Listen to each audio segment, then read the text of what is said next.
الحمد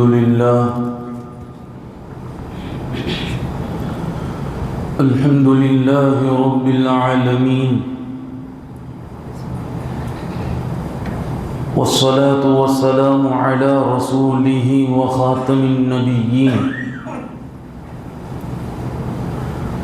وعلى آله الطيبين وأصحابه الطاهرين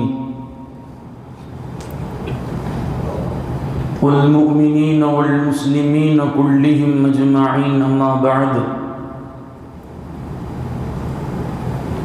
فقد قال الله تبارك وتعالى في القرآن الكريم والفرقان المجيد: أعوذ بالله من الشيطان الرجيم، بسم الله الرحمن الرحيم. إن الله لا يغير ما بقوم حتى يغيروا ما بأنفسهم، وإذا أراد الله بقوم سوءا فلا مرد له وما لهم من دونه من وال. صدق الله العلي العظيم. எல்லா புகழும் அல்லாஹ் ஒருவனுக்கு உரித்தாகட்டுமாக. அருமைநாயகம் ஸல்லல்லாஹு அலைஹி வஸல்லம் அவர்களின் மீதும் அவர்களுடைய பாக்கியம் நிறைந்த உம்மத்தின் மீதும் குறிப்பாக இந்த ஜும்மாவிற்கு வருகை தந்திருக்கிற நம் அனைவர்களின் மீதும் அல்லாஹ்வின் அன்பும் அருளும் என்றென்றும் நீண்டல்லோட்டுமாக. ஆமீன். கண்ணியத்திற்குரிய அல்லாஹ் நல்லடியார்களே, 80வது சுதந்திர தினம் கொண்டாடப்பட போகிற இந்த வேளையில் இந்திய சுதந்திரத்திற்காக வேண்டி பல அர்ப்பணிப்புகளையும் தியாகங்களையும் செய்த முஸ்லிம்களுடைய வரலாறுகளை குறித்து, இந்த நாட்டிற்காக வேண்டி எத்தனை பெரிய தியாகங்கள் எல்லாம் செய்திருக்கிறார்கள் என்பதை குறித்து இன்றைய ஜும்மாவினுடைய சிந்தனையாய் சில விஷயங்களை நாம் சிந்திக்க விரும்புகிறோம். முதலில் ஒரு விஷயத்தை நாம் விளங்க வேண்டும். இந்த மார்க்கம் அடிமைத்தனத்தை விரும்பாத மார்க்கம். உலகத்தில் சுதந்திரம் என்கிற ஒரு உணர்வையும் சுதந்திரம் என்கிற ஒரு வேட்கையும் மற்றவர்களுக்கு மத்தியில் புகுத்தியவர்கள் இஸ்லாமியர்கள். ஏனென்று சொன்னால், 1400 வருடங்களுக்கு முன்பாக எங்களுடைய பெருமானார் ஸல்லல்லாஹு அலைஹி வஸல்லம் அவர்கள் மிக ஆழமாக இந்த உம்மத்தில், சமூகத்தில், மக்களுடைய உள்ளங்களில் பதிய வைத்தார்கள். இது அடிமைப்படுத்தக்கூடிய மார்க்கம் அல்ல. யாரையும் இஸ்லாம் எந்த காரணத்திற்காக வேண்டியும் அடிமைப்படுத்தாது. அடிமைத்தனம் என்பது இந்த மார்க்கத்தில் கிடையாது. அடிமைத்தனம் என்பது அல்லாஹ் ஒருவனுக்கு மாத்திரமே தவிர ஒருவருடைய கீழிருந்து நாங்கள் யாருக்கும் அடியப்படிய மாட்டோம் என்கிற விஷயத்தை பெருமானார் ஸல்லல்லாஹு அலைஹி வஸல்லம் நுபுவத்து கொடுக்கப்பட்டதிலிருந்து ஏறத்தாழ 23 ஆண்டு காலங்கள் மக்களுடைய உள்ளங்களில் மிக ஆழமாக பதித்தார்கள். அந்த வகையில் பெருமானார் ஸல்லல்லாஹு அலைஹி வஸல்லம் பல்வேறு விஷயங்களை கையாண்டார்கள். அதில் ஒன்றுதான் நிறைய சஹாபாக்களை நீங்கள் அடிமைகளை உரிமை விடுங்கள் என்பதாக சொன்னார்கள். இந்த மார்க்கத்தினுடைய பரிகாரங்கள் என்று எடுக்கிற போதெல்லாம் அதில் மிக முக்கியமாய் ஒரு விஷயம் எழுதப்பட்டிருக்கும். என்னவென்று தெரியுமா? அடிமைகளை உரிமை விடுதல். ஒரு சத்தியத்தை முறித்து விட்டால் முதல் பரிகாரம் அடிமையை உரிமை விடுதல். அதே போல் ஒரு ரமதானுடைய காலத்தில் மனைவியுடன் இருப்பது கூடாது. ஒருவேளை ஒரு தவறு நடந்து ஹராமை செய்து விட்டால் முதல் பரிகாரம் மார்க்கறிஞர்கள் எழுதுவது என்ன? நீங்கள் அடிமையை உரிமை விடுதல். ஏன்? பெருமானார் ஸல்லல்லாஹு அலைஹி வஸல்லம் அடிமைத்தனத்தை ஒழிக்க வேண்டும் என்று இந்த மார்க்கம் விரும்பியது. அதனால் அல்லாஹ்வுடைய தூதர் இப்பேற்பட்ட பரிகாரத்தை நமக்கு சொல்லித் தந்தார்கள்.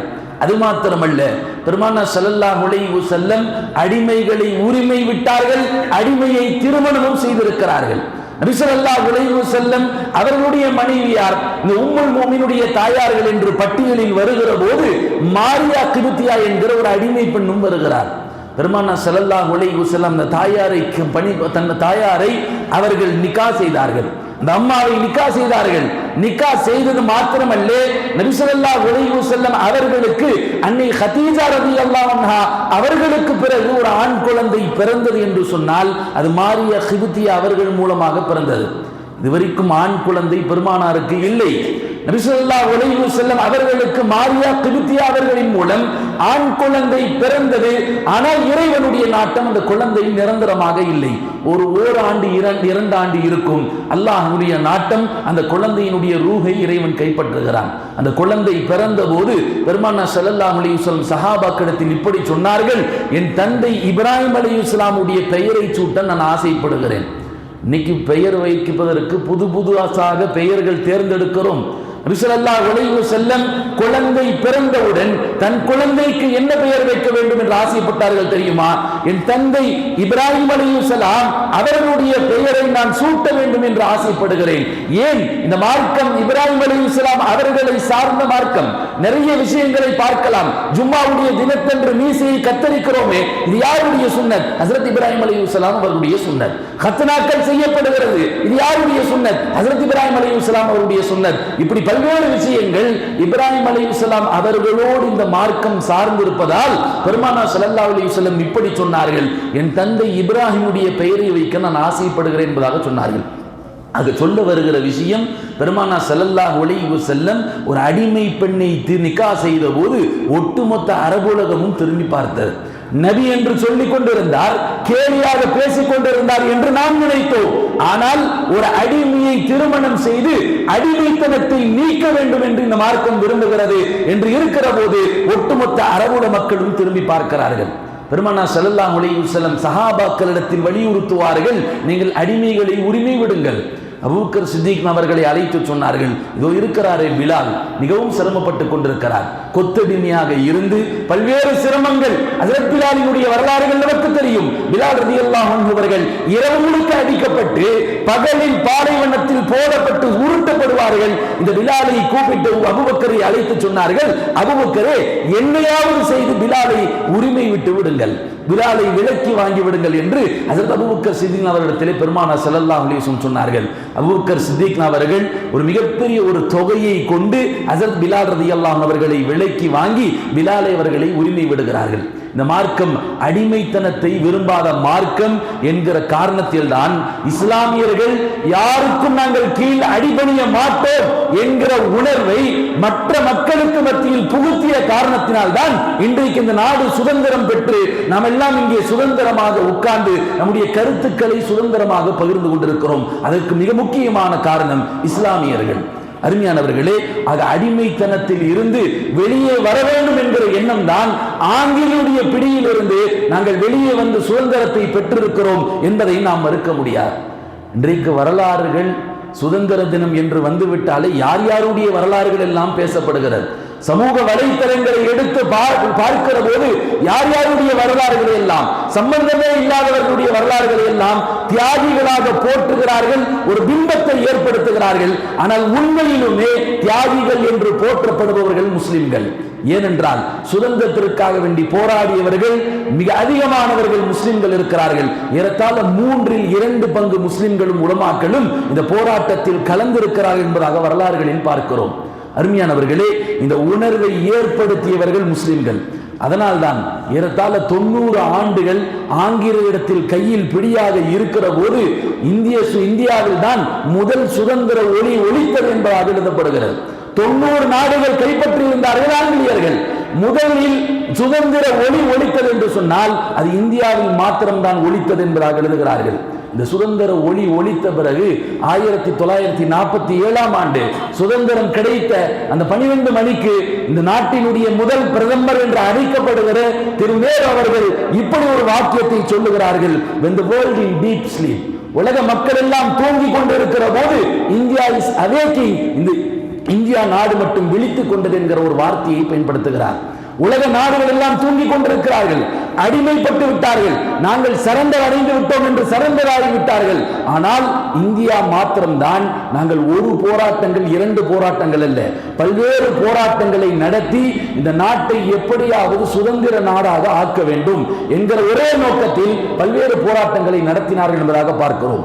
கதிராடை அணிந்து போராட்டங்கள், ஒத்துழையாமை போராட்டங்கள், முஸ்லிம் ஆங்கிலேயர்களுக்கு எதிராக பல்வேறு போராட்டங்கள், கதிராடை அணிந்து போராடினார்கள். இந்த கதிராடை அணிந்து போராட்டத்தில் கதிர் என்கிற பெயரை வைத்தவர்கள் முஸ்லிம்கள். கதிர்ன்னு சொன்னா கண்ணியம் என்பதாக அர்த்தம். இது ஒரு அரபி வார்த்தை. லைலத்துல் கதிர்னு நம்ம படிக்கிறோமா இல்லையா? லைலத்துல் கதிர்னா என்ன? கண்ணியம் நிறைந்த இரவன் அர்த்தம். ஆக கண்ணியம் என்கிற வார்த்தையை இந்த ஆடைக்கு பொருந்தியவர்கள் முஸ்லிம்கள் கதிர் என்கிற ஆடை அணிந்து ஆங்கிலேயர்களுக்கு எதிராக போராடினார்கள். அது மாத்திரமல்ல, பல உலமாக்கள் ஆங்கிலேயர்களுக்கு எதிராக ஃபத்வாக்களை வெளியிட்டும் எங்கள் மார்க்கம் ஒருபோதும் உங்களுடைய விஷயத்திற்கு கட்டுப்படாது என்கிற மிகப்பெரிய எதிர்ப்பை அவர்கள் வெளிப்படுத்திக் கொண்டே இருந்தார்கள். இந்திய சுதந்திரத்திற்காக வேண்டி போராடிய அந்த போராளிகளுடைய தியாகங்கள் எல்லாம் வரலாறுகளில் குறிப்பிடுகிற போது, அதையெல்லாம் படிக்கிற போது நம்முடைய கண்களில் இருந்து கண்ணீர் வந்து விடுகிறது. அத்தனை பெரிய தியாகங்கள் செய்திருக்கிறார்கள். 1857 நடந்த முதல் போர், இந்திய சுதந்திரத்திற்காக வேண்டி ஏறத்தாழ 5 லட்சம் முஸ்லிம்கள் கொல்லப்படுகிறார்கள். ஒரு முஸ்லிம் அல்ல, 2 முஸ்லிம் அல்ல, 5 லட்சம் முஸ்லிம்கள்.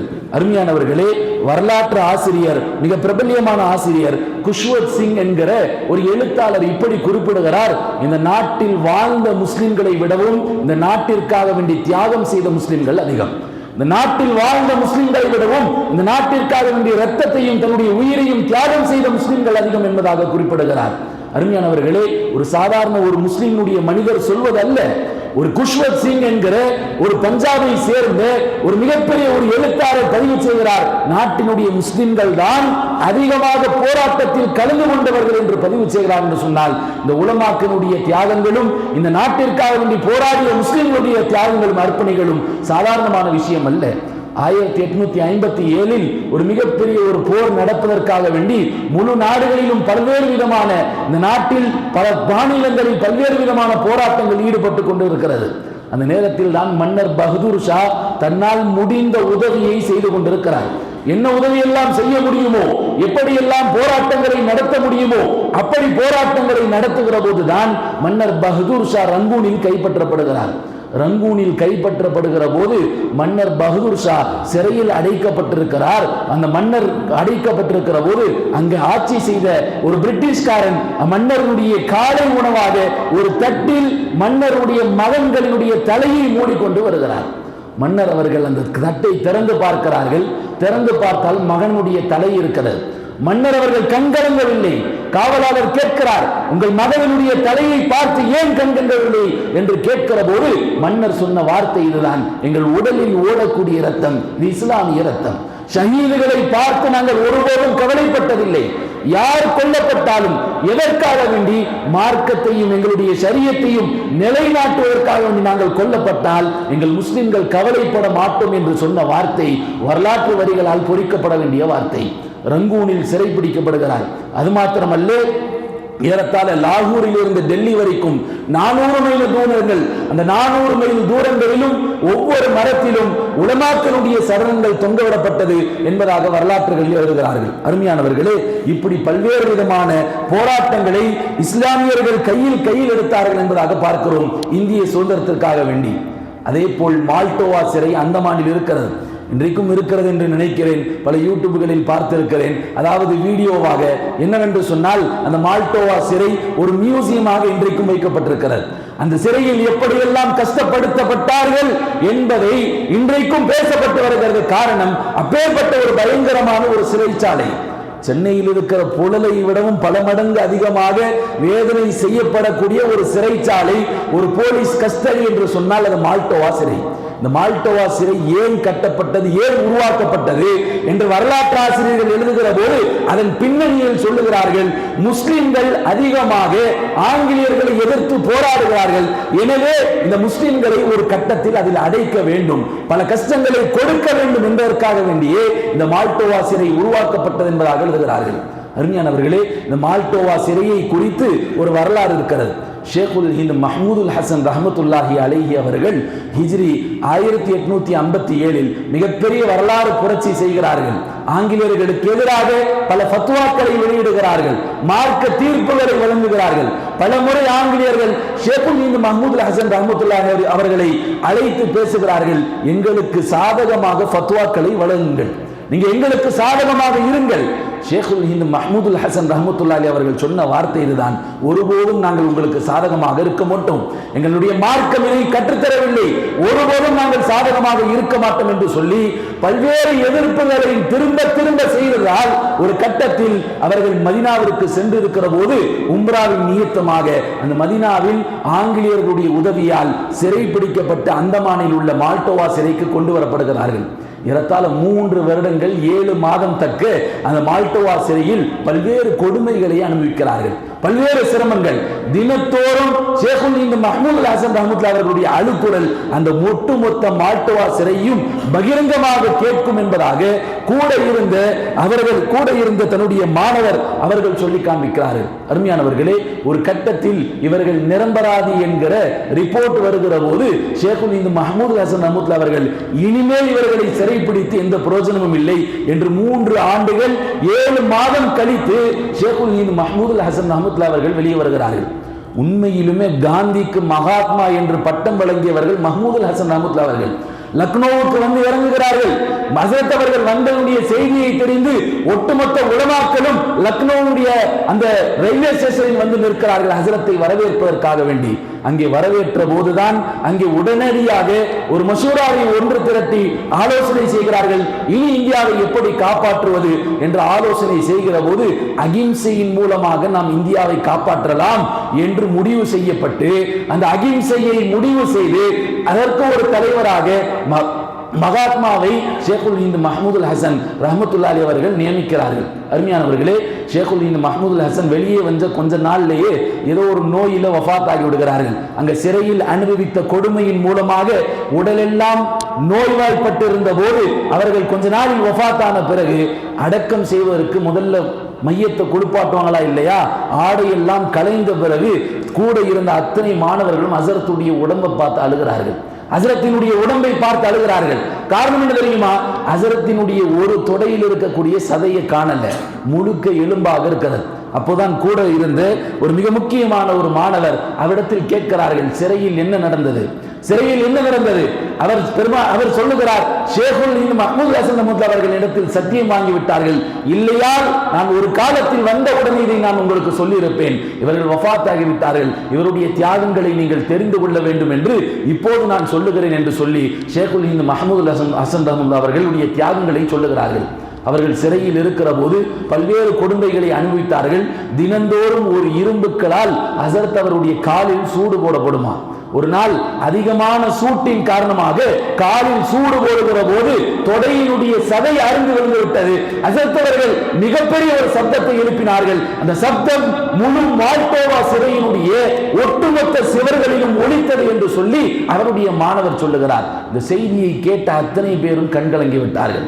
இத்தனை சிரமங்கள், இந்திய சுதந்திரத்திற்காக வேண்டி இவ்வளவு சிரமங்கள் அவர்கள் படுகிறார்கள் என்று சொல்லி ஹஜ்ரத் அவர்களுடைய அந்த செய்தியை கேட்டு எல்லா மக்களும் கண்கலங்கி நின்றார்கள். அருமையானவர்களே, இந்த வரலாறுகள் எல்லாம் இன்றைக்கு இளைய தலைமுறையிடத்தில் கொண்டு போய் சேர்ப்பது நம் கடமையாக இருக்கிறது.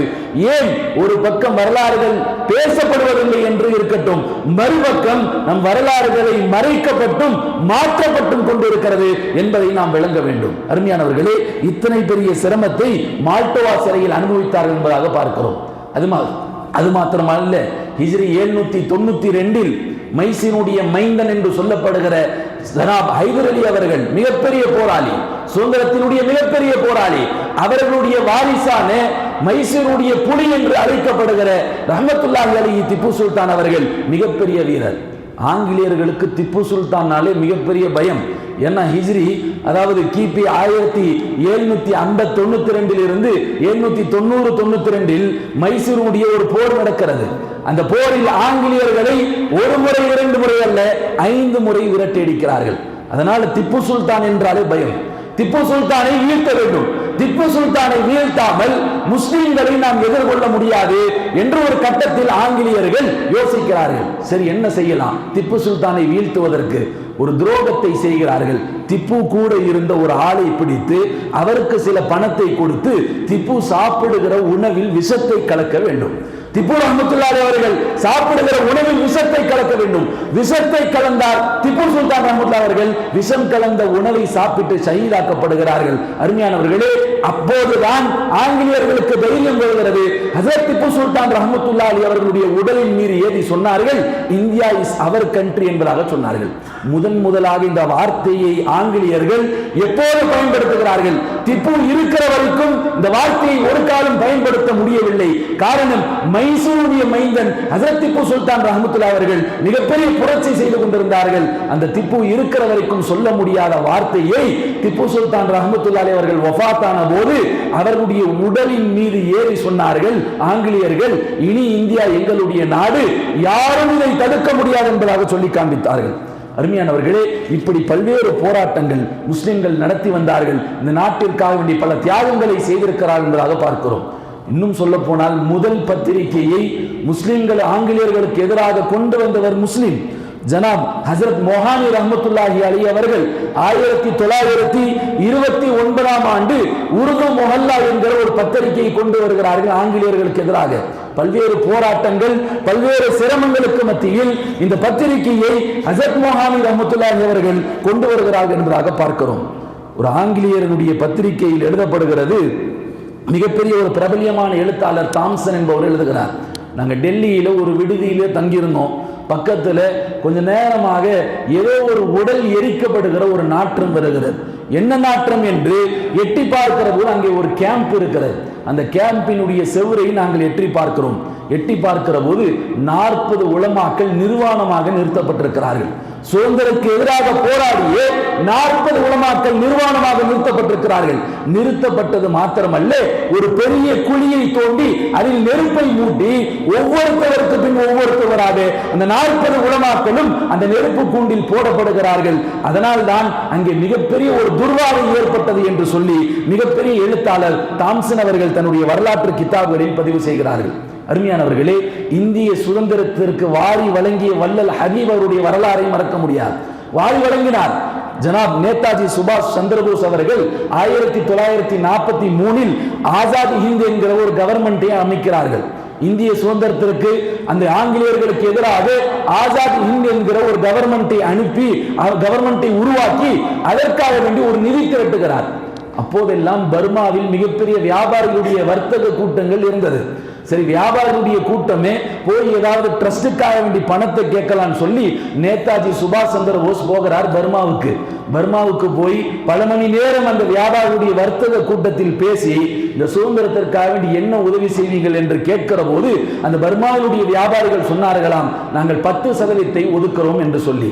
நேதாஜி சுபாஷ் சந்திர போஸ் பேசிக் கொண்டிருந்தவர் கோபப்பட்டு ஆத்திரப்பட்டு சொன்னார்கள், எங்களுடைய மக்கள் 5% மக்கள் உயிரையும் ரத்தத்தையும் தியாகம் செய்கிறார்கள், நீங்க வெறும் 10% மாத்திரம் தான் கொடுப்பீர்களா என்று கோபப்படுகிற போது தாடி வைத்த ஒரு மனிதர் மேலே ஏறி வருகிறார். ஒரு பேப்பர் தாளில் எழுதி கொடுத்தார், 1 கோடி பொருளை என் இடத்தை இந்த மக்களுக்காக வேண்டி இந்திய சுதந்திரத்திற்காக வேண்டி நான் தர்மம் செய்கிறேன் என்கிற அக்ரிமெண்ட் போட்ட பத்திரத்தை நேதாஜி சுபாஷ் சந்திர போஸ் இடத்தில் கையில் கொடுத்தார் என்பதாக பார்க்கிறோம். அருமையானவர்களே, கொடுத்தவர் வாரி வள்ளல் ஹபீப் என்பதாக கிதாபுகளில் பதிவு செய்வார்கள். அருமையானவர்களே, இப்படி பல்வேறு கஷ்டங்களையும் பல்வேறு துன்பங்களையும் இந்த நாட்டு மக்களுக்காக வேண்டி சுதந்திரத்திற்காக வேண்டி முஸ்லிம்கள் சிரமப்பட்டிருக்கிறார் என்பதை வரலாற்றுகளில் வரலாற்று வழியாக நாம் பார்க்க முடிகிறது. 1957 நடந்த முதல் பிளாசி போர் என்பதாக சொல்வார்கள். அதாவது வரலாறுகளை எல்லாம் எடுத்து பார்க்கிற போது 1900க்கு பிறகுதான் வரலாறுகள் எழுதப்பட்டிருக்கிறது. ஆனால் உண்மையிலுமே சுதந்திர போராட்டத்தினுடைய மிகப்பெரிய தியாகங்கள் எல்லாம் எப்போது நடந்திருக்கிறது என்று பார்க்கிற போது 1900க்கு முன்பாக, ஏறத்தாழ ஒரு 300 ஆண்டுகள் முன்பாக 1600 இருந்து இந்த போராட்டங்கள் துவங்கிவிட்டது என்பதாக பார்க்கிறோம். 1757 மிகப்பெரிய இஸ்லாம் அந்த சுதந்திர போராட்டத்திற்காக நடந்த அந்த பிளாசி போர், ஜனாப் சிராஜுத்தௌலா அவர்கள் வங்காளத்தை ஆண்டவர்கள் கொல்கத்தா ஹார்பரில் ஆங்கிலேயர்கள் வந்து இறங்குகிறார்கள் என்ற செய்தி தெரிந்தவுடனே படையை திரட்டி கொண்டு போய் அந்த ஆங்கிலேயர்களை விரட்டி அடித்தார்கள். அப்போது அல்லாஹ் ஒரு உதவி செய்தான். மழையை பெய்ய செய்து ஆங்கிலேயர்கள் கொண்டு வந்த அத்தனை வெடிபொருட்களும் வீணாகி போய்விட்டது. அல்லாஹ் ஒரு உதவி செய்து அல்லாஹ் ஒட்டுமொத்த மக்களையும் காப்பாற்ற வேண்டும், சுதந்திரத்திற்காக போராடக்கூடியவர்களை வீணாக்கி விடக்கூடாது என்று ரப்புல் ஆலமீனுடைய உதவியோடு ஜனாப் சிராஜுத்தௌலா ரஹ்மத்துல்லாஹி அவர்கள் அந்த ஆங்கிலேயர்களை முதல் கட்டமாக விரட்டி அடித்தார்கள் என்பதாக பார்க்கிறோம். அருமையானவர்களே, இத்தனை தியாகங்கள் இந்த மக்கள் முஸ்லிம்கள் வரலாற்றுகள் வழியாக நமக்கு இந்த சுதந்திரத்திற்காக வேண்டி பல்வேறு தியாகங்களை செய்திருக்கிறார்கள் என்பதை நம்முடைய வாழ்க்கையில் மறக்க முடியாது. அந்த வகையில் வரக்கூடிய 80வது சுதந்திர தின விழாவை கொண்டாடப்படுகிற இந்த நேரத்தில் நாம் இந்த வரலாறுகளை எல்லாம் சிந்திக்க கடமைப்பட்டிருக்கிறோம். சுதந்திர இந்தியா இந்த சுதந்திரம் பெறுவதற்காக வேண்டி எத்தனை தியாகங்களை எல்லாம் செய்திருக்கிறார்கள் என்கிற இந்த வரலாறுகளை நாம் இளைய தலைமுறைக்கு கொடுக்க வேண்டிய கடமை இருக்கிறது. ஒரு பக்கம் வரலாறுகள் மறைக்கப்படுகிறது, மறுபக்கம் வரலாறுகள் மாற்றப்பட்டு எழுந்து கொண்டிருக்கிறது. அடுத்த தலைமுறைக்கு வரலாறுகள் தெரியாமலே போய்விடும் என்ற அடிப்படையில் தான் இந்த சுதந்திர தினம் வந்துவிட்டாலே ஜும்மாவினுடைய மேடையில் ஒவ்வொரு இமாம்களும் பேசுவதற்கான காரணம் இதுதான். ஏன்னா சுதந்திரத்தை பத்தி அது நடந்து முடிஞ்சிருச்சு, அதை பத்தி ஏன் பேசிக்கிட்டு வரலாறுகள் அடுத்த மக்களுக்கு எடுத்து செல்ல வேண்டிய தேவை இருக்கிறது. ஒரு கட்டத்தில் வரலாறு தெரியாமல் போய்விடும். எழுதுவார்கள் கிதாபுகளில், வரலாறு தெரியாத சமூகம் அழிவை நோக்கி போகும். ஸ்பெயின் அழிந்ததற்கான காரணம் அவர்களுடைய வரலாறு தெரியாமல் போனதுதான் என்று கிதாபுகளில் எழுதுவார்கள். அருமையானவர்களே, அந்த வகையில் நம் நாட்டு மக்களுக்காக வேண்டி சுதந்திரத்திற்காக வேண்டி போராடிய தியாகியினுடைய வரலாறுகளை படியுங்கள், கிதாபுகளை எடுத்து பிரட்டி பாருங்கள். கிதாபு புரட்டி பார்க்காவிட்டாலும் போனிலாவது ஏதாவது சர்ச் செய்து என்னென்ன தியாகங்கள் எல்லாம் செய்திருக்கிறார்கள் என்று படித்து பாருங்கள். உங்களால் முடிந்தவரை இதை அடுத்தவர்களுக்கு பகிருங்கள், அடுத்த மக்களுக்கு எடுத்துச் சொல்லுங்கள் என்பதைத்தான் இன்றைய நேரத்தில் இந்த சிந்தனையாய் நான் பதிய வைக்கிறேன். வல்ல ரஹ்மான் இந்த சுதந்திர இந்தியாவை சுதந்திர பெற்றது மட்டுமல்லாமல் இந்த நாட்டில் வாழக்கூடிய ஒட்டுமொத்த முஸ்லிம்களையும் நிம்மதியாக வாழ்வதற்கு அல்லாஹ் தௌஃபீக் செய்வானாக. இந்த நாட்டில் மாத்திரமல்ல, ஒட்டுமொத்த உலகத்தில் இருக்கக்கூடிய எல்லா முஸ்லிம்களையும் அல்லாஹ் நிம்மதியாக வாழச் செய்வானாக. முஸ்லிம்களுக்கு எதிராக சதி செய்யப்படக்கூடிய அத்தனை சதிகளையும் இறைவன் முறித்தருள்வானாக. வாஹிரு தஅவானா அனில் ஹம்துலில்லாஹி ரப்பில் ஆலமீன்.